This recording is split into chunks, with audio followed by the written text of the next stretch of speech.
নমস্কার, good evening. আমি ইলমাস সৈয়দ, আপনারা দেখছেন গ্রাউন্ড রিপোর্ট উইথ ইলমাস সৈয়দ। আজকে একটা জিনিস নিয়ে কথা বলি, প্রথমে দিলীপ ঘোষকে নিয়ে কথা বলি, কারণ গতকাল দিলীপবাবু যা করলেন এবং দিলীপবাবু যে খেলাটা দেখালেন, সেই খেলার পর অনেকেরই বক্তব্য দিলীপবাবু এখন কোথায়। ভারতীয় জনতা পার্টি অর্থাৎ দিলীপ ঘোষের নিজস্ব পার্টি, তারা এই মুহূর্তে দিলীপবাবুকে অল আউট আক্রমণ শানাচ্ছেন।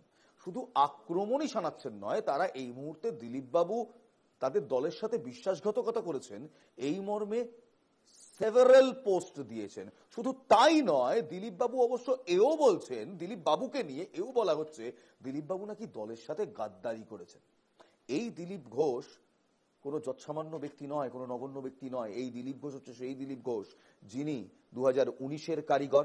ভারতীয় জনতা পার্টির সিট বৃদ্ধির পেছনে এনারই ছিল হচ্ছে সবচেয়ে বেশি অবদান। আর শুধু তাই নয়, এই দিলীপ ঘোষ রাজ্যের প্রাক্তন সাংসদ, রাজ্য বিজেপির প্রাক্তন সভাপতি। যে দোর্দণ্ড প্রতাপ দিলীপ, যে দাবাং দিলীপের কথা আমরা শুনে আসছি, সেই দিলীপ ঘোষকে নিয়ে আজকে কুৎসা করতে কেউ ছাড়ছেন না। কেন? কারণ গতকাল দিলীপ বাবু জগন্নাথ মন্দিরে গিয়েছিলেন মমতা বন্দ্যোপাধ্যায়ের আমন্ত্রণে। এই ছবিটাই সমস্ত কিছুর মূলে। যদিও দিলীপ বাবু বলছেন এটা একেবারে সৌজন্য বিনিময়, সৌজন্য সাক্ষাৎকার, কিন্তু সমস্যা হলো একটি টু উইন্ডো, অর্থাৎ একটি ডাবল ট্রাবল। এই ডাবল ট্রাবলটা এক্স্যাক্টলি কি? একদিকে শুভেন্দু অধিকারী, অন্যদিকে মমতা বন্দ্যোপাধ্যায়, আর তার ঠিক মাঝখানে রয়েছেন দিলীপ ঘোষ।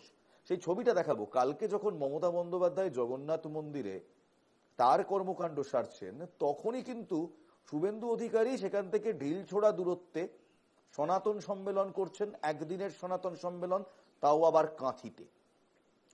ভারতীয় জনতা পার্টির এই মুহূর্তে যিনি পোস্টার বয় কিংবা মুখ, যিনি রাজ্যের বিরোধী দল নেতা, তিনি সনাতনী সম্মেলন করছেন কাঁথিতে। সেখান থেকে ঢিল ছোড়া দূরত্বে দীঘা, সেখানে রাজ্যের মুখ্যমন্ত্রীর উপস্থিতিতে জগন্নাথ মন্দিরের উদ্বোধন হচ্ছে। সবাই ভেবেছিল রাজ্য বিজেপির দাবাং নেতা দিলীপ ঘোষ হয়তো শুভেন্দু অধিকারীর পাশে গিয়েই দাঁড়াবেন, কিন্তু না, তেমনটা হয়নি। দিলীপ ঘোষ গিয়ে দাঁড়ালেন মমতার পাশে। বলা ভালো, দিলীপ ঘোষ সস্ত্রীক গিয়ে বসলেন মমতা বন্দ্যোপাধ্যায়ের পাশে। যে জগন্নাথ মন্দিরকে নিয়ে ভারতীয় জনতা পার্টির এহেন এক গুচ্ছ সমস্যা রয়েছে, এক গুচ্ছ বিদ্রুপের মন্তব্য রয়েছে, দিলীপ বাবু গেলেন সেখানেই। এবং সেই জন্যই গতকাল এই ছবি দেখার পর এবং এই ন্যারেটিভ সেট হওয়ার পর কিছুটা হলেও ব্যাকফুটে রয়েছেন দিলীপ ঘোষ। কিন্তু তার থেকে অনেক বেশি ব্যাকফুটে রয়েছেন শুভেন্দু অধিকারী। কারণ শুভেন্দু অধিকারী কি তাহলে তার টাচ কিংবা তার ম্যাজিক পাওয়ার, যার জন্য তিনি নাকি এত বড় নেতা হয়ে উঠেছেন, সেটা খোয়াচ্ছেন? এই নিয়ে এখন জোর জল্পনা। গতকাল তাই শুভেন্দু অধিকারীকে জিজ্ঞেস করা হয়েছিল কি হচ্ছে। শুভেন্দু অধিকারী কি বললেন শুনবো। ইসকনের কাছে তারা এখানে গীতার প্রচার প্রসার এবং মহাপ্রভু মন্দিরের প্রদর্শনী এবং সাথে সাথে গোশালা করেছেন। আপনারা সকলে গীতা পারলে গ্রহণ করুন, গীতা পড়ুন, গীতার প্রচার প্রসার ঘটিয়ে ধর্ম রক্ষতি রক্ষিত। আমরা ধর্ম রক্ষার কাজ, ধর্মযুদ্ধের কাজ করব। আমরা জিতব, আমরা জিতব, ধর্ম জিতবে, হিন্দুরা জিতবে, হিন্দুস্তান জিতবে। শুভেন্দু অধিকারী কাল ওখান থেকে বসেও কিন্তু সেই ধর্মই করলেন, হিন্দুস্তান করলেন। এবার সমস্যা হচ্ছে এই ধর্ম আর হিন্দুস্তানের মাঝখানে মূল টপিকটা নিয়ে তো কেউ কথাই বললো না। তা হলো দিলীপ বাবু, দুর্দণ্ড প্রতাপ নেতা দিলীপ ঘোষ, দাবাং দিলীপ ঘোষ, তাকে নিয়ে বুধবার দীঘার জগন্নাথ ধামে যাওয়ার পর বৃহস্পতিবার তাকে তীব্র আক্রমণ বিজেপির প্রাক্তন রাজ্য সভাপতি তথাগত রায়। সোশ্যাল মিডিয়ায় তথাগত বাবু বলছেন পিএইচডি হওয়ার দরকার নেই, কিন্তু ন্যূনতম শিক্ষা দীক্ষাটুকু প্রয়োজন। তা ছিল না বলেই দিলীপ ঘোষকে রাজ্য সভাপতির মতো উচ্চ পদে বসানো মারাত্মক ভুল হয়েছিল। মাথা ঘুরে গিয়েছিল, ধরাকে সরা ভাবতে শুরু করেছিল। এদিকে হীনমন্যতাতেও ছিল। তাই নির্বাচনী এফিডেভিটে নিজের শিক্ষাগত যোগ্যতা সম্বন্ধে মিথ্যে কথা লিখেছিল যা দণ্ডনীয় অপরাধ। ভাবুন কাণ্ড, হাটে হাড়ি ভাঙছে খোদ বিজেপির নেতা আর এক বিজেপির নেতার। দেখুন, এই তরজা থেকে একটা জিনিস তো ক্লিয়ার, যে ভারতীয় জনতা পার্টির একজন হলেও ক্যান্ডিডেট যিনি প্রাক্তন সাংসদ এবং প্রাক্তন বিজেপি সভাপতি, তিনি মিথ্যাচার করেছেন, নির্বাচনী এফিডেভিটে মিথ্যাচার করেছেন। এরপর যদি কেউ নরেন্দ্র মোদীর শিক্ষাগত যোগ্যতা নিয়ে প্রশ্ন তোলে, তার একাধিক কারণ এবং গ্রাউন্ডস রয়েছে। কারণ এই তো দেখলাম এক বিজেপি নেতা মিথ্যে কথা বলেছিলেন, বলছেন আর এক বিজেপি নেতা, এবং দুজনেই তা বড় বিজেপি নেতা। তাহলে যদি এই পরিসংখ্যান টেনে, এই পরিমাপ টেনে তৃতীয় বিজেপি নেতা যিনি নরেন্দ্র মোদী, যার শিক্ষাগত যোগ্যতা নিয়ে বড় প্রশ্নবোধক চিহ্ন আছে, তা নিয়ে কেউ কথা বলেন, তাহলে বিজেপিতে তো গোঁসা কেন হয়? কোনোদিন যদি নরেন্দ্র মোদী তিনিও এমন কিছু করেন যেটা দলের সহ্য হলো না, হয়তো সেদিনও কেউ এরকমই একটা পোস্ট করতে পারেন। এবার এই পোস্টের সত্যতা আমরা যাচাই করিনি, অর্থাৎ এই পোস্টে যা লেখা রয়েছে তা আদৌ সত্যি কি সত্যি নয় আমরা জানি না, তথাগত বাবু বলতে পারেন। কিন্তু দিলীপ ঘোষ তার যোগ্য জবাব দিয়েছে। মুখ্যমন্ত্রী মমতা বন্দ্যোপাধ্যায়ের আমন্ত্রণে বুধবার দিলীপ ঘোষকে সস্ত্রীক দীঘার জগন্নাথ ধামে দেখা গিয়েছিল। আর সেখানে যাওয়ার পর থেকে এই তথাগত বাবুর মতো বিষ্ণুপুরের বিজেপি সাংসদ সৌমিত্র খাঁ থেকে শুরু করে একাধিক মানুষ একাধিক বক্তব্য রেখেছেন। দিলীপ বাবু তার পাল্টা কি বলছেন শোনাব। তথাগত রায় কি করেছেন? একটা পঞ্চায়েত জিতেছেন, পার্টিকে কি দিয়েছেন? একটা কাউন্সিলর জিতাতে পেরেছেন? কি করেছেন পার্টির জন্য? 4% পার্টি বিজেপি, আজ 40% হয়েছে। কষ্ট হচ্ছে কেন? আনন্দ হওয়া উচিত। আমার তো আনন্দ হচ্ছে, আমি পার্টি দাঁড় করিয়েছি, আজকে নতুন নেতারা এসে নেতৃত্ব করছে। পার্টি জিতলে আমাদের আনন্দ হয়, জিতুক পার্টি। যারা পার্টি বাড়লে কষ্ট হয় তারা কি করে বিজেপির লোক হতে পারে? উনি বলার কি? উনি বিজেপির জন্য কি করেছেন? সন্ধ্যাবেলা বসে মাল খেয়েছেন সবাইকে নিয়ে। পার্টি দিল্লি থেকে টাকা পাঠিয়ে ফুর্তি করেছেন। যদি পার্টিকে 40% ভোট দিতাম না, তাকে আমরা পুজো করতাম। কেউ পাত্তা দেয় না কেন? তার কথা কি গুরুত্ব আছে? অবস্থা বুঝতে পারছেন? এই মুহূর্তে দিলীপ ঘোষের একটি পদক্ষেপ রাজ্য বিজেপির কতগুলো হাঁড়ি হাটে ভাঙছে। তথাগত বাবু নাকি দিল্লির টাকায় ফুর্তি করেছেন, কেন্দ্রীয় টাকায় ফুর্তি করেছেন। ভাবতে পারছেন? এই অভিযোগ কে করছে? একজন রাজ্য বিজেপির সিনিয়র নেতা দিলীপ ঘোষ। কোনটা আপনি ঠিক ভাববেন আর কোনটা আপনি ভুল ভাববেন বলুন তো? দিলীপ ঘোষ যেটা বলছে সেটাকে ঠিক ভাববেন, তথাগত বাবু যেটা বলছেন সেটাকে ঠিক ভাববেন?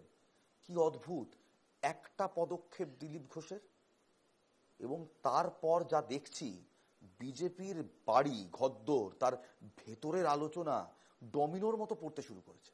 এখানেই শেষ নয়। গতকাল সৌমিত্র খাঁয়ের কথা বলেছিলেন, বিজেপি সাংসদ সৌমিত্র খাঁ গতকাল বলেছিলেন দিলীপ বাবু ত্যাগী নন, ভোগী, ত্যাগী থেকে ভোগী হয়েছেন। আবার বাবুল সুপ্রিয়র বক্তব্য টেনেছিলেন, একই সঙ্গে মুকুল রায়ের বক্তব্য টেনেছিলেন, বলেছিলেন তাদেরকে নাকি দল থেকে তাড়িয়েছে এই দিলীপ ঘোষই। একাধিক বক্তব্য রেখেছিলেন। তার পরিপ্রেক্ষিতে আজ দিলীপ বাবু আবার পাল্টা ছক্কা হাঁকালেন। কি বলছেন দিলীপ বাবু শুনুন। আমার কাটলে গায়ে হিন্দুর রক্ত বেরোবে, বিজেপির রক্ত বেরোবে। বাকিদের গায়ে কি রক্ত আছে আমি জানি না, কারণ বহু জায়গায় ঘুরে এসছেন তারা। কে বড় বড় কথা কারা বলছে? যারা মমতা ব্যানার্জি আঁচলের তলায় থেকে নেতা হয়েছে। আরো বড় বড় কথা বলছে, অনেকে চরিত্রের কথা বলছে, যারা কালীঘাটের উচ্ছিষ্ট খেয়ে জীবন কাটিয়েছে, আজকে বিজেপির উচ্ছিষ্ট খেয়ে বেঁচে আছে, তারা দিলীপ ঘোষকে ক্যারেক্টার সার্টিফিকেট দিচ্ছে। যারা 4টে বিয়ে করে 14টা গার্লফ্রেন্ড রাখে, রাত্রের জীবন একরকম, দিনের জীবন একরকম, তারা দিলীপ ঘোষকে ত্যাগী ভোগী বলছে। আহাম্মক। রাস্তায় দাঁড়িয়ে বলো, লোকে কি বলবে? দিলীপ ঘোষ আজকেও রাস্তায় দাঁড়িয়ে আছে, কালো দাঁড়িয়েছিল, আগামী দিনেও থাকবে। মানুষ জানে দিলীপ ঘোষ কি করেছে, দিলীপ ঘোষ কি। আমার মন আর মুখ এক, আমি পর্দার আড়ালে কথা বলি না। কি অবস্থা ভাবুন, মনে হচ্ছে কোনো রিয়ালিটি শো দেখছি। বিগ বস বেঙ্গল পলিটিক্স এডিশন। কারণ ঠিক সেরকমই হচ্ছে। দিলীপ বাবুর একটি মন্দিরে যাওয়ার ফয়সলা, একটি মন্দিরে যাওয়ার ডিসিশন, আর সেই ডিসিশন নিয়ে এই মুহূর্তে রাজ্য বিজেপির এক এক করে হাটে হাঁড়ি ভাঙছে। সৌমিত্র খাঁকে বকলমে দুশ্চরিত্র বলে কটাক্ষ করছেন দিলীপ ঘোষ। বলছেন তার দিনে এক রাজনীতি, রাতে এক রাজনীতি। বলছেন 14টা গার্লফ্রেন্ড। আমি যেতে চাই না এই ব্যাপারে, একেবারে সৌমিত্র বাবুর পার্সোনাল। কিন্তু তথাগত বাবুকে নিয়ে কি বললেন শুনলেন তো? যে কেন্দ্র দিল্লির টাকায় তিনি নাকি বাংলায় বসে ফুর্তি খেয়েছেন। কোট আন কোট বলছি, দিলীপ বাবু বলছেন মদ খেয়ে টাকা উড়িয়েছেন। আর তথাগত বাবু বলছেন দিলীপ ঘোষ তার ইলেকশন এফিডেভিটে মিথ্যাচার করেছেন। এই একটি অভিযোগও কিন্তু ছোট নয়। হয়তো একটা অন্য কারণে এগুলো সব এক এক করে বেরিয়ে আসছে, কিন্তু অভিযোগগুলো গুরুতর। সেখানে আজ গতকাল জগন্নাথ ধামে যাওয়ার পর আজ যখন কোলাঘাটের বর্দাবাড়ে চা চক্রে গেলেন বিজেপির দিলীপ ঘোষ, তখন তাকে ঘিরে আবার গো ব্যাক স্লোগানও পড়ল। বিজেপি কর্মীদের একাংশ বিক্ষোভ দেখালেন, ভেস্তে গেল দিলীপ বাবুর চা চক্র। দেখুন সেই ছবি দেখাবো আপনাদের, একেবারে সেখানে কি ঘটেছে সেই আওয়াজও শোনাবো। দেখুন।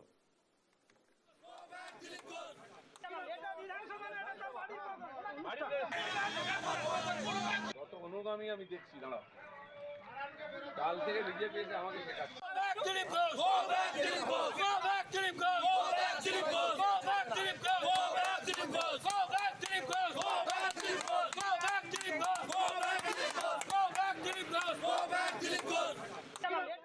কিছু লোক আছে যারা এই বললাম না পার্টিকে কবজা করতে এসে নতুন নতুন বিজেপি হয়েছে, তারা একটু ঝামেলা করার চেষ্টা করছে। এটা হবে না। আমরা রক্ত দিয়ে ঘাম দিয়ে পার্টি দাঁড় করিয়েছি, লক্ষ লক্ষ কর্মী বাড়িতে বসে আছে, এরাই কাজ করতে দিচ্ছে না। আর তারা কিন্তু বিজেপি ছাড়েনি, তারাই বিজেপিকে জেতাবে। সাধারণ মানুষ ওই লোকগুলোকেই বিশ্বাস করে, তারাকে অরিজিনাল বিজেপি করে। হঠাৎ বিজেপি যারা, তারা হঠাৎ এসছে হঠাৎ যাবে, বিজেপির কিছু যায় আসে না। এটা তো আজকে সকালে চা চক্রের কথা। গতকাল রাত থেকেই বিক্ষোভ শুরু হয়েছে মেদিনীপুর শহরে সিপাহীবাজার অঞ্চলে। বিজেপির জেলা পার্টি অফিসে তুমুল বিক্ষোভ গতকাল রাত্রে। বিজেপির কর্মী সমর্থকরা বিক্ষোভ দেখাতে শুরু করেন। দিলীপ ঘোষের ছবিতে জুতোর মালা পরানো হলো। ভেবেছিলেন কোনোদিন মেদিনীপুরে দাঁড়িয়ে দিলীপ ঘোষের মতো দোর্দণ্ড প্রতাপ দাবাং নেতা, সেই দাবাং নেতার গলায় পরানো হবে জুতোর মালা? গেটে তালা লাগিয়ে দেওয়া হলো, চরম উত্তেজনা তৈরি হলো গোটা এলাকায়। দিলীপ ঘোষকে দল থেকে বার করে দেওয়ার কিংবা বহিষ্কার করার দাবি উঠছে। ক্ষুব্ধ বিজেপি নেতাকর্মীরা বলছেন, আমরা আজ থেকে দিলীপ ঘোষকে নেতা হিসেবে মানব না। শুনুন। আজকে দিলীপ ঘোষ মমতা বন্দ্যোপাধ্যায় সেট আপে রাজনীতি করছে। আমরা অনেকদিন থেকে বুঝতে পারছিলাম, যেটা রাজ্য নেতৃত্ব সম্বন্ধে সেন্ট্রাল নেতৃত্ব বুঝতে পারার জন্য দিলীপ ঘোষের ডানা ছেটেছে। কিন্তু আজকে পশ্চিমবাংলার জনগণের কাছে একদম পরিষ্কার হয়ে গেছে যে দিলীপ ঘোষ তৃণমূলের সব থেকে বড় দালাল এবং গদ্দার। দিলীপ ঘোষ যদি আগামী দিনে ভারতীয় জনতা পার্টি থাকে, বহু কার্যকর্তা বসে যাবে। কিন্তু পশ্চিম মেদিনীপুর যারা পুরাতন বিজেপি কার্যকর্তা, দিলীপ ঘোষকে আজকে আমরা জুতো মালা পরিয়েছি, দিলীপ ঘোষ গাদ্দার হিসেবে আমরা স্লোগানে তুলেছি, দিলীপ ঘোষকে আমরা আর মানবো না।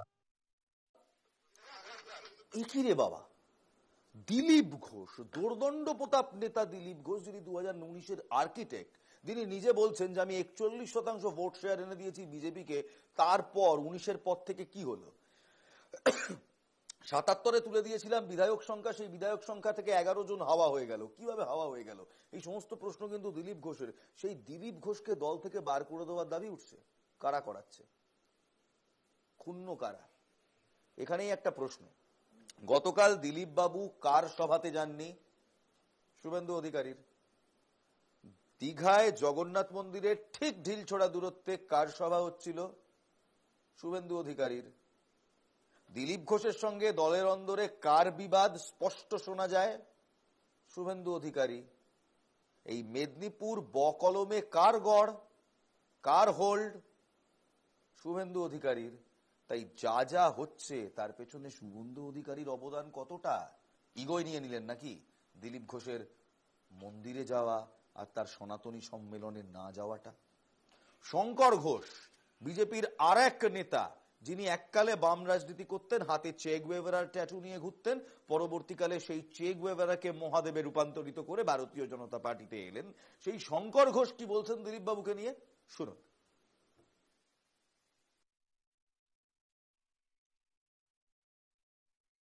দিলীপবাবু যখন রাজ্য সভাপতি ছিলেন তখন আমি ভারতীয় জনতা পার্টির সাথে যুক্ত হই। সেই সময় দিলীপবাবুর মুখেই আমি শুনেছি এটা একটি পরিবার, এই পরিবারে নতুন পুরনো বলে কিছু হয় না। এবার আপনি আসবার পরে, পরিবারে যুক্ত হওয়ার পরে কেউ যদি বিশেষ করে তারা শীর্ষস্তরের নেতৃত্ব হয়, তারা এই ধরনের কথা বললে একটু অস্বস্তি তো হয়, বিব্রত হতে হয়। তবে এইটুকু আমি বিশ্বাস করি যে দিলীপবাবুর মতন মানুষেরা যখন বিভিন্ন মানুষকে পার্টিতে আহ্বান জানান, তখন তো এটা জেনে বুঝেই জানান যে কে ধান্দাবাজ কে ধান্দাবাজ নয়। আসার পরে কাজ করার পরে তাদের সম্পর্কে এই ধরনের বক্তব্য দেগে দিলে আমার মনে হয় সেটা সঠিক হবে না। কি অদ্ভুত ভাবুন, এই শঙ্কর ঘোষ কিন্তু ভারতীয় জনতা পার্টিতে এসেছিল দিলীপ বাবুর হাত ধরে।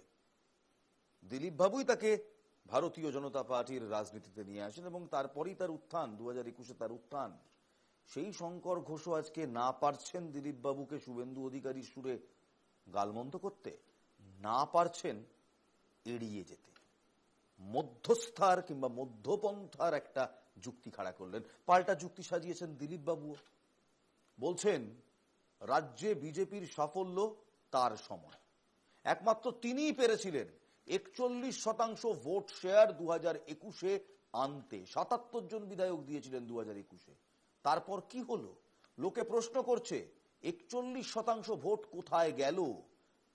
কটাক্ষ করে বললেন, দোকান সাজিয়ে দিয়ে এসেছিলাম কিন্তু তা এখন খালি হয়ে গিয়েছে।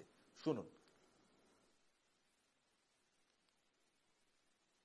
বহু নেতাকে লটকে দিয়েছে, ভয় বাড়ি ঢুকে গেছেন। 3 থেকে 77 গিয়েছিল দিলীপ ঘোষ যখন সভাপতি, সেই সময়। আমি 77 দিয়ে এসেছিলাম, 1 ডজন গায়েব হয়ে গেছে। এমএলএ, এমপি, এমএলএ, পঞ্চায়েত চলে যাচ্ছে। কেন? দিলীপ ঘোষ চলে গেছে, পার্টি জিততে ভুলে গেছে। 21 সাল থেকে কটা ইলেকশন জিতেছে পার্টি, কেন জেতেনি? যদি এত নিষ্ঠাবান লোকেরা আছেন, সবাই দোকান চালাতে চায়, পার্টি কেউ চালাতে চায় না। সে প্রশ্ন তো আসবেই। কেউ দিলীপ ঘোষের দিকে আঙুল তুলছে, প্রশ্ন করছে। লোকে আজ প্রশ্ন করছে যে সেই বিজেপি 41% ভোট কোথায় গেল? সেই 77টা এমএলএ, এমপি, পঞ্চায়েত কোথায় গেল? নাই কেন? দিলীপ ঘোষ তো দিয়ে এসেছিল, দোকান সাজিয়ে দিয়ে এসেছিলাম ছেলেপুলের জন্য। আজ দোকান খালি হয়ে গেছে, দোকান চলছে না কেন? আজ প্রশ্নের উত্তর পাবলিককে দিতে হবে। দিলীপ ঘোষ করে দেখিয়েছে। দেখুন, দিলীপ ঘোষ কিন্তু আদ্যপান্ত একজন বিজেপি নেতা, দাবাং বিজেপি নেতা। তিনি কোনোদিন দলের বিরুদ্ধেও হাঁটেননি এবং দলের সঙ্গে বিশ্বাসঘাতকতা করেননি। বিশ্বাসঘাতকতা তো তিনি কোনোদিনই করেননি। অ্যাটলিস্ট এটা দিলীপ ঘোষ কিংবা রাজ্য বিজেপির সবচেয়ে বড় সমালোচকও বলবে। সেখানেই একটি প্রশ্ন, এই সমস্যার শুরু কবে থেকে? আসলে এই সমস্যার শুরু কিছুদিন আগে থেকে। পিছিয়ে যান, যেদিন দিলীপ বাবু রিঙ্কু মজুমদারকে বিয়ে করার সিদ্ধান্ত নেন, হঠাৎ করে একদিন সন্ধ্যাবেলা আমাদের নিউজ রুমে খবর হলো এরকম নাকি একটি খবর হচ্ছে। সকাল থেকে কুণাল ঘোষ তার জল্পনা তৈরি করতে শুরু করলেন। সেদিন থেকে কিন্তু রাজ্য বিজেপির অনেক নেতাই বেঁকে বসেছেন। সেদিন মনে করে দেখুন, মমতা বন্দ্যোপাধ্যায় এবং দিলীপ ঘোষের যে একটি সখ্য সম্পর্ক আছে, একটি শুভ সম্পর্ক আছে, সুসম্পর্ক রয়েছে, সেটাও আমরা জানতাম। এই বিয়ের দিন, যেদিন তিনি তার ভিলাতে তার নিজের বিয়ে সারছিলেন, সেদিন মমতা বন্দ্যোপাধ্যায়ের তরফে একটি ফুলের বুকে এবং একটি শুভেচ্ছা বার্তা পৌঁছে গিয়েছিল সরাসরি রাজ্য বিজেপির প্রাক্তন সভাপতি বিজেপির দিলীপ ঘোষের বাড়িতে। দিলীপ বাবুও কিন্তু সেটাকে আগ্রহে গ্রহণ করেছিলেন। এটাই তো হওয়া উচিত। দেখুন, সেই খামটা দেখাচ্ছি, মমতা বন্দ্যোপাধ্যায়ের সরকারি একটি খাম, সেই খামে বিয়ের শুভেচ্ছা বার্তা। এই বিয়ে নিয়ে হয়তো শুভেন্দু অধিকারীর খুব একটা কিছু বলার ছিল না। যা বলেছিলেন পজিটিভ কিছুই বলেননি, এড়িয়ে গিয়েছিলেন, হয়তো নেগেটিভও কিছু বলেননি। কিন্তু এই নিয়ে প্রচুর প্রশ্ন তৈরি হয়েছিল। কেন বিয়ে করলেন, কি করতে বিয়ে করলেন? আমাদের একটাই প্রশ্ন, উনি নিজে বিয়ে করেছেন, তাতে কার কি বলার আছে বলুন তো? এটি প্রাপ্তবয়স্ক মানুষ একজন প্রাপ্তবয়স্ক মহিলাকে বিয়ে করছেন, তা নিয়ে সমাজের এত মাথা ব্যথা কেন? আসলে আমাদের না এটাই সমস্যা, কুটকচারিতে আমরা চলি। কিন্তু রাজ্য বিজেপিতে, ভারতীয় জনতা পার্টির রাজ্য বিজেপিতে কিংবা রাজ্য সংসদে তাদের কিন্তু এই সমস্যাটা শুরু হয়ে গিয়েছিল। তাদের রাজ্যমণ্ডলীর ভেতর দিলীপ ঘোষের বিয়ের পর থেকেই একটা ডিস্টেন্স বাড়ানোর রাজনীতি চলছিল। তাই আজ দিলীপ বাবুকে প্রশ্ন করা হয়, আপনার বিয়ের পর থেকেই কি দূরত্ব বাড়াচ্ছে বঙ্গ বিজেপির নেতৃত্ব আপনার সঙ্গে? দিলীপ বাবু বলছেন, শুধু দলের নয়, কারো বোঝা হব না, সেই কারণেই বিয়ে করেছি। নিজের বিয়ে নিয়ে এমনটাই বলছেন বিজেপি নেতা দিলীপ ঘোষ। স্ত্রীও আয় করেন, ফলে কেউ কারে বোঝা হব না। শুনুন। আমি ভিক্ষা করে খাই, লোকের বাড়ি গিয়ে খাই। লোক জানে আমি 40-42 বছর ধরে সমাজে কাজ করছি, সব ছেড়ে।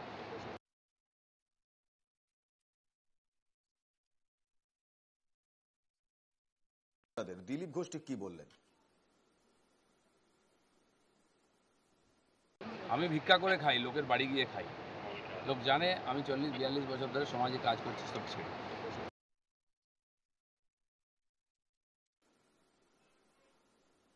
দিলীপবাবু খুব স্পষ্ট বক্তা, স্পষ্টভাবে তার নিজের কথা বলে দিয়েছেন। কিন্তু গতকাল একটি ছবি দিলীপ বাবুকে সমস্যায় ফেলেছে এবং বঙ্গ বিজেপির মাথা ব্যথা তার থেকে অনেক বেশি।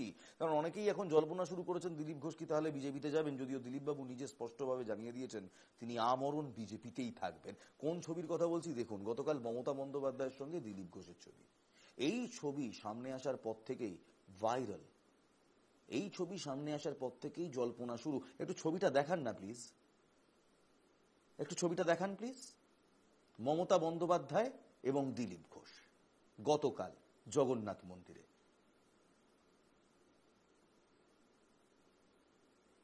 এই ছবিটা, এই ছবিটার পর থেকেই জল্পনা তুঙ্গে যে মমতা বন্দ্যোপাধ্যায়ের পাশে দিলীপ ঘোষ বসে রয়েছেন, কাঁথিতে শুভেন্দু অধিকারীর সনাতনী সভা হচ্ছে সেখানে গেলেন না, কিন্তু রাজ্য সরকারের জগন্নাথ মন্দির উদ্বোধন সেখানে পৌঁছে গেলেন। বিশেষ করে যে জগন্নাথ মন্দির নিয়ে শুভেন্দু অধিকারী থেকে শুরু করে বঙ্গ বিজেপির একাধিক নেতা তোপ দাগছেন, গতকালে পর থেকে সেই তোপ আরো বেড়েছে। কিছু কিছু বিজেপির মুখপাত্রকে দেখলাম আমরা, তারা রীতিমতো এই জগন্নাথ মন্দিরকে অবৈধও বলতে শুরু করে দিয়েছেন। কিন্তু দিলীপ ঘোষ বলছেন দীঘায় মমতা বন্দ্যোপাধ্যায়ের সঙ্গে তার সাক্ষাৎ একেবারে সৌজন্য বিনিময়ের, কোনো বন্ধ দরজার মিটিং হয়নি। তাই এই যে জল্পনা শুরু হয়েছে তিনি তৃণমূলে চলে যাবেন, তিনি দল বদল করবেন, সমস্ত কিছু উড়িয়ে দিচ্ছেন। উড়িয়ে দিয়ে বলছেন ক্লোজ ডোর মিটিং হয়নি, যা দেখছেন যা হয়েছে পুরোটাই সৌজন্য বিনিময়। দেখুন, ইসলাম বলে উনি ডাকলেন, বসলাম, সৌজন্য বিনিময়ে। ওনার সঙ্গে কোনো গোপন ক্লোজ ডোর মিটিং করিনি, আমার লোকেরাও সঙ্গে ছিল, ওনার অফিসাররাও সঙ্গে ছিলেন। আর এই সৌজন্য সাক্ষাৎকার হয়। বহু লোক ক্লোজ ডোর মিটিং করে, চিরকুট পাঠায়, গোপনে ফোন করে, দিলীপ ঘোষকে এসব করতে হয়। গতকালকে জগন্নাথ ধামে দিলীপ ঘোষ গিয়েছিলেন, সেই ছবিও আপনাদের দেখাবো। দীঘার জগন্নাথ মন্দিরে যখন দিলীপ ঘোষ রয়েছেন, মন্ত্রী অরূপ বিশ্বাস তাকে ঘুরিয়ে দেখাচ্ছেন। মন্ত্রী অরূপ বিশ্বাসকে তিনি বন্ধু বলে সম্বোধন করছেন, বলছেন এখানে কোনো রাজনীতি নেই, ডাকে এসছি, জগন্নাথ দেবের ডাকে এসছি এবং সেই জগন্নাথ দেবের ডাকেই বসে আছি। যখন এই পরিস্থিতি, যে পরিস্থিতি আপনারা যে ছবি দেখছেন দেখুন, কালকে সস্ত্রীক অরূপ বিশ্বাস তাকে গোটা মন্দির ঘুরিয়ে দেখালেন। তিনি নিজেও বলছেন যে সবাই তো জগন্নাথ দেবের ডাক পায় না, যে পায় সে ভাগ্যবান, আমি ভাগ্যবান তাই এসছি। ঠিক তখনই সুকান্ত মজুমদার তিনি এই গোটা বিষয়টাকে ভালো চোখে যে বিজেপি দেখছে না সেটা স্পষ্টভাবে জানিয়ে দিয়েছিলেন। গতকালকের কথা বলছি, সুকান্ত মজুমদারের স্পষ্ট বক্তব্য রয়েছে আমাদের কাছে, সেই বক্তব্য শোনাবো। সুকান্ত মজুমদার: দেখুন, দিলীপ দার ব্যক্তিগত ব্যাপার, ওনাকে ব্যক্তিগতভাবে আমন্ত্রণ করা হয়েছে, পার্টি এন্ডোর্স করে না।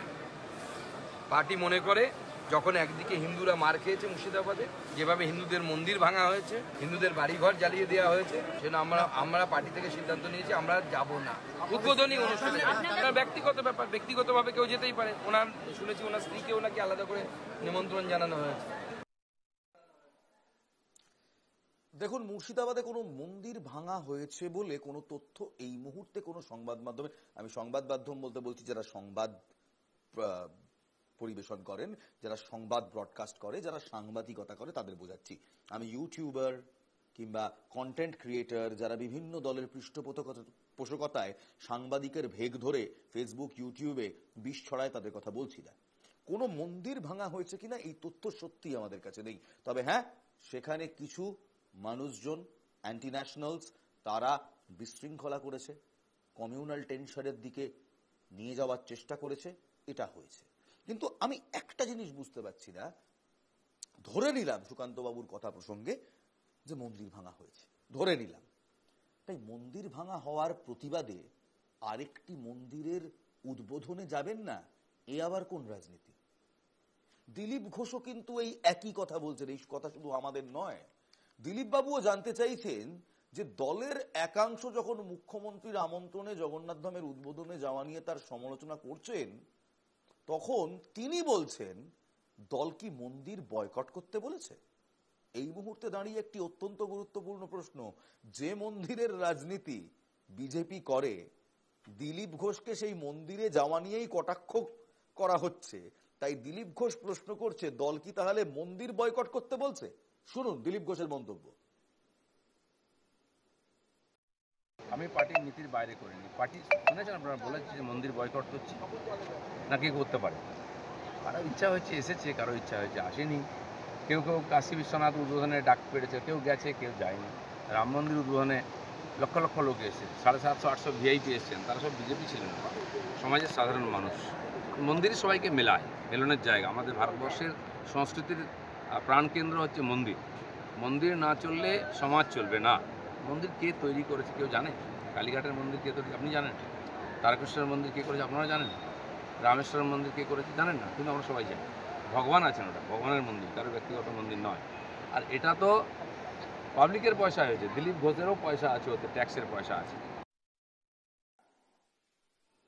কি সুন্দরভাবে বললেন দিলীপ ঘোষ যে মন্দির কে তৈরি করেছে সেটা কি কেউ জানে? মন্দির তো ভগবানের আলয়, ভগবানের বাসস্থান, সেখানে তো মানুষ যাবে। এবং একটা খুব বড় প্রশ্ন তুলে দিলেন যে বিজেপি কি মন্দির বয়কট করার কথা বলছে? দেখুন, এই মুহূর্তে বিজেপির ন্যারেটিভ ঘেটে গ একেবারে। বিজেপি 2026-এ যে ন্যারেটিভ নিয়ে লড়ছিল, দিলীপ বাবুর একটা স্টেপ বিজেপিকে এখন 100 ফিট পেছনে ফেলে দিয়েছে। কারণ বিজেপি বুঝতে পারছে না মন্দিরে যাওয়া নিয়ে তাদের দিলীপ ঘোষকে কটাক্ষ করা ঠিক কি ন্যারেটিভ সামনে আসছে। আর এমন নয় যে বিজেপির সমস্ত নেতা নেত্রী এই মুহূর্তে দিলীপ ঘোষের এগেনস্টে কথা বলছে কিংবা বিপক্ষে দাঁড়িয়ে রয়েছেন। বিজেপি মহিলা মোর্চার সভাপতি ফাল্গুনী পাত্র, তিনি কিন্তু দিলীপ ঘোষের পাশেই দাঁড়িয়ে রয়েছেন। ফাল্গুনী দেবী কি বলছেন শোনাবো।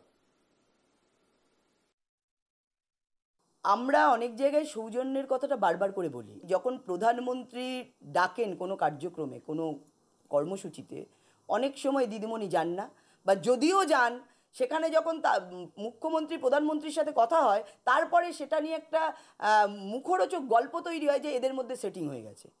তো দেখুন, এটা বাংলার কালচারে রূপান্তরিত হয়েছে। কোনো জায়গায় গেছে, সেখানে মুখ্যমন্ত্রী ছিলেন, দিলীপদা এমএলএ ছিলেন, তিনি একজন এমপি ছিলেন, এবং তিনি রাজ্যের শুধু রাজ্য সভাপতি ছিলেন না, তিনি সেন্ট্রালেরও তিনি ভাইস প্রেসিডেন্ট ছিলেন, কেন্দ্রের। সেখান থেকে তিনি গেছেন, সেখানে কোনো কথা হয়েছে, তো এটা তো একটা স্বাভাবিক, এর মধ্যে তো আমি অস্বাভাবিকত্ব কিছু দেখতে পাচ্ছি না। তবে হ্যাঁ, পশ্চিমবঙ্গে যেভাবে হিন্দু নিধন হচ্ছে, যেভাবে হিন্দুদের ওপর অত্যাচার হচ্ছে, এবং যে সরকার করাচ্ছে তাকে আমরা কখনোই ভালো চোখে দেখি না। কোনো হিন্দু, পশ্চিমবঙ্গবাসী কেউ ভালো চোখে দেখছে না, কারণ এই সরকার প্রত্যেকটা মানুষের সাথে প্রতারণা। দেখুন, ফাল্গুনী দেবী কিন্তু দিলীপ বাবুর পাশে দাঁড়ালেন, কিন্তু দলের বক্তব্যের রাখলেন, জানিয়ে আমাদের কোনো বক্তব্য নেই। এমন নয় যে সমস্ত লোকই এই মুহূর্তে দিলীপ ঘোষকে মেদিনীপুরে দাঁড়িয়ে গো ব্যাক স্লোগান দিচ্ছেন। তার নিজের দল পদ্ম শিবির তাকে গো ব্যাক স্লোগান দিচ্ছেন, তালা লাগাচ্ছেন, তার গলায় জুতোর মালা পড়াচ্ছেন।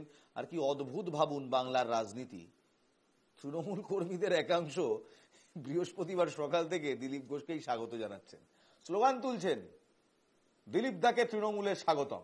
শুনুন।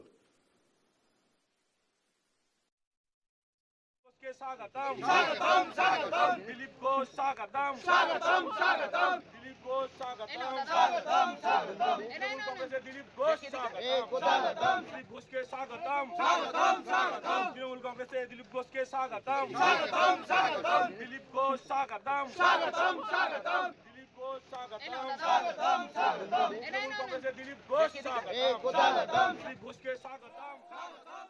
তাহলে অবস্থাটা ভাবো, ভারতীয় জনতা পার্টি জেলা দিলীপ ঘোষের নিজস্ব দল, নিজস্ব পার্টি, তারা এই মুহূর্তে দিলীপ ঘোষকে সহজভাবে বলতে গেলে বিদ্রুপ করছেন, কটাক্ষ করছেন, গো ব্যাক স্লোগান দিচ্ছেন, জুতোর মালা পরাচ্ছেন, বয়কট করার কথা বলছেন, বহিষ্কার করার কথা বলছেন, যাই বলছেন পজিটিভ কিছু বলছেন না।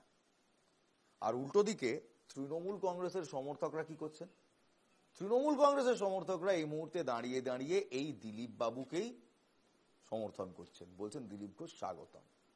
যখন দলের হেভিওয়েট নেতা থেকে ছোট নেতা, মাঝারি নেতা থেকে বড় নেতা, আগের নেতা মানে আদি নেতা থেকে নব্য নেতা এই মুহূর্তে দিলীপ বাবুকে কটাক্ষ সুরে বিঁধতে প্রস্তুত পদ্ম শিবিরে, তখন তার পাশে এসে কে দাঁড়ালেন জানেন? আর এক ঘোষবাবু, যে ঘোষবাবু লাগাতার গত 6 বছর ধরে দিলীপ ঘোষকে কুকথাই বলে এসছেন, কোনোদিন সাপোর্ট করেন। সেই কুণাল ঘোষ শেষমেশ গিয়ে পাশে দাঁড়াচ্ছেন দিলীপ ঘোষের। শুনুন। দিলীপ ঘোষের সঙ্গে আমাদের রাজনৈতিক মতপার্থক্য। উনি তৃণমূলকে আক্রমণ করবেন, আমরা তার জবাব দেব। কিন্তু তার বাইরে যে একটা এত বড় মন্দির জগন্নাথ দেব এখানে প্রতিষ্ঠিত, সেই জায়গায় উদ্বোধনের দিন বাংলার গর্ব, দীঘার গর্ব, পূর্ব মেদিনীপুরের গর্ব, দেশের গর্ব, এই মানে হাজার লক্ষ বছর পরেও এই মন্দির থেকে যাবে, সেখানে দিলীপ বাবু পুজো দিলেন আর তাকে এরা ক্রিটিসাইজ করতে এসছে। দিলীপ ঘোষ লড়াইটা রাজনৈতিক লড়াইতে রাখছেন, ভগবানের বিরুদ্ধে, মন্দিরের বিরুদ্ধে নিয়ে গেলেন না। কিন্তু যারা ভেজাল হিন্দু, যারা শুধু রাজনীতি করার জন্য হিন্দুত্বকে ব্যবহার করছে, তারা লড়াইটা মন্দির আর জগন্নাথ দেবের বিরুদ্ধে নিয়ে চলে গেল। ন্যারেটিভটাই তো বদলে দিলেন দিলীপ ঘোষ। দিলীপ ঘোষ তো গোটা ন্যারেটিভটাই বদলে দিলেন এবং কিছু হলেও ভারতীয় জনতা পার্টিকে এই মুহূর্তে চরম অস্বস্তির মুখে ফেলে দিলেন। দিলীপ ঘোষ কালকে কি করেছিলেন সহজভাবে বুঝুন। এক শব্দে, এক বাক্যে, মাফ করবেন শব্দ নয়, এক বাক্যে এই প্রশ্নের উত্তর আছে। দিলীপ ঘোষ কাল দীঘায় জগন্নাথ মন্দিরের উদ্বোধনে গিয়েছিলেন, সেখানে গিয়ে পুজো দিয়েছেন, সেখানে গিয়ে যারা উপস্থিত ছিল তাদের সাথে সৌজন্য বিনিময় করেছেন, রাজনীতি করেননি।